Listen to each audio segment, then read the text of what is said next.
Hi friends, എല്ലാവർക്കും നമസ്കാരം. Welcome to my channel.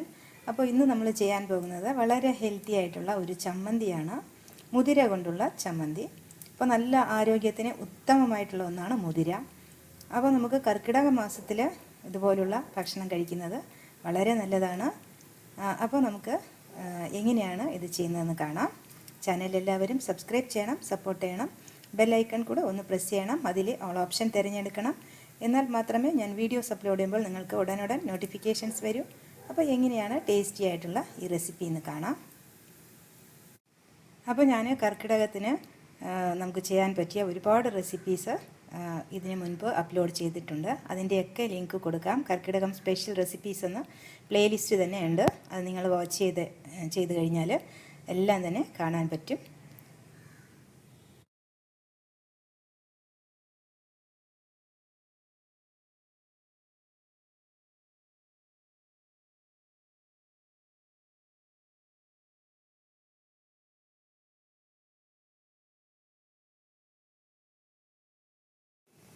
അപ്പോൾ നമ്മളിന്ന് ഉണ്ടാക്കുന്നത് മുതിര ചമ്മന്തിയാണ്.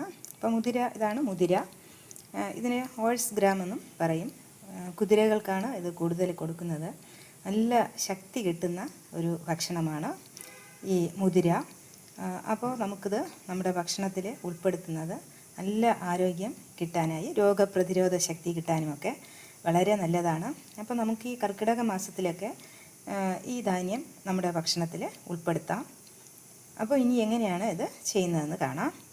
അപ്പോൾ കഴുകി വൃത്തിയാക്കി എടുത്ത മുതിര നമ്മൾ ഒരു ചട്ടിയിലോട്ട് ഇട്ട് കൊടുത്തു. ഇനി ഇത് നന്നായിട്ട് വറുത്തെടുക്കാം.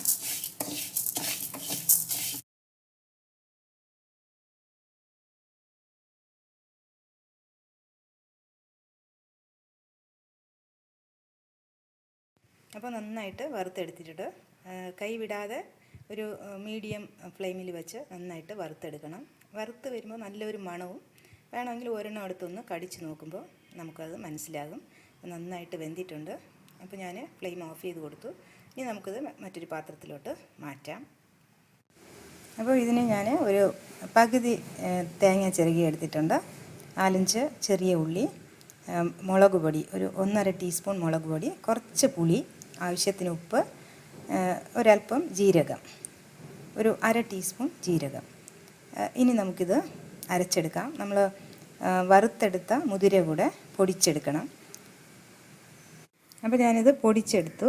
ഇനി നമുക്ക് ഈ തേങ്ങയും ബാക്കി ചേർക്കാനുള്ള സാധനങ്ങളും ചേർത്ത് നല്ല തിളപ്പിച്ച് ആറിയ വെള്ളം ചേർത്ത് അരച്ചെടുക്കാം. അല്ലെങ്കിൽ കുടിക്കാൻ ഉപയോഗിക്കുന്ന വെള്ളം കുറച്ച് ചേർത്ത് അരച്ച് നോക്കി നമുക്ക് നല്ല തിക്കായിട്ട് തന്നെ എടുക്കാം. അപ്പോൾ ഞാൻ മിക്സിയിലിട്ട് തന്നെ നല്ലപോലെ അരച്ച് ഉരുട്ടി എടുത്തിട്ടുണ്ട്. അപ്പോൾ വെള്ളം ഒരുപാട് ഒഴിക്കരുത്, കുറച്ചായിട്ട് ഒഴിച്ച് നോക്കി അരച്ചെടുക്കാം. അപ്പോൾ ഉപ്പ്, പുളി, എരിവൊക്കെ അവരവരുടെ ഇഷ്ടത്തിന് ചേർക്കാം. അപ്പോൾ ഞാൻ ഏകദേശം ഒരു 1/2 കപ്പ് വെള്ളം കുറച്ചായിട്ട് ഒഴിച്ചാണ് അരച്ചെടുത്തത്. അപ്പോൾ വീണ്ടും കാണാം നല്ല റെസിപ്പീസുമായി. Till then bye bye, take care, thank U.